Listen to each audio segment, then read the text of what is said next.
Medina শরীফের মাটি আমার চোখে মুখে বুকে মাখিও।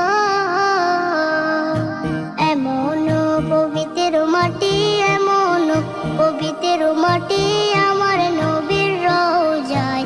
তোমরা যদি যাও গো মদিনায়, তোমরা যদি যাও গো মদিনায়। ইয়া রাসূলুল্লাহ, ইয়া হাবিবাল্লাহ, ইয়া রাসূলুল্লাহ, ইয়া হাবিবাল্লাহ।